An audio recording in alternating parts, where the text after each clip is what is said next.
and it gives way to different thoughts. See, because if we think about our religion as a method, a practice, something that we do, we're no better than Islam or Mormons. We're no better than the Pharisees who built a fence around the law.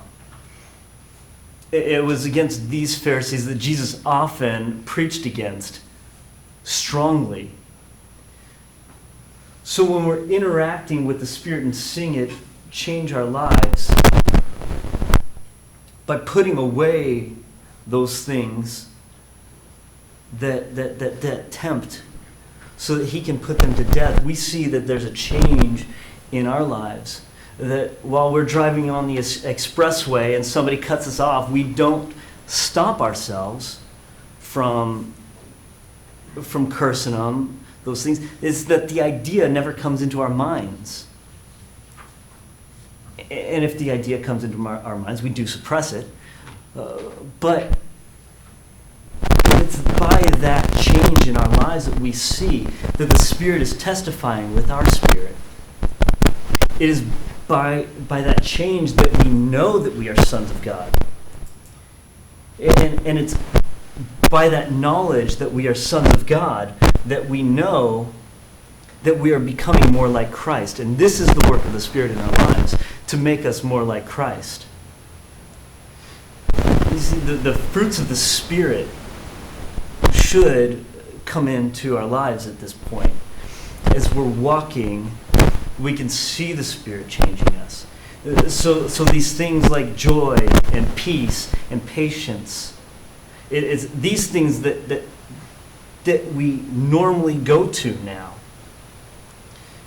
And so when we normally go to these things, when we are walking through the day joyful simply because we are sons of God now, when we are patient with people simply because we are sons of God, that we see that we now have claim to be heirs of God with Christ. See, he says that the Spirit Himself bears witness with our spirit that we are children of God. And this, even before that, it says the Spirit of adoption as sons, by which we cry out, Abba, Father. One of the interesting things about that phrase, Abba, is we know that is the form of daddy. It is a nearness word.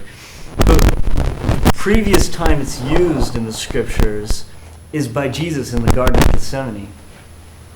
When Jesus is praying, Father, Abba, let this cup pass from me.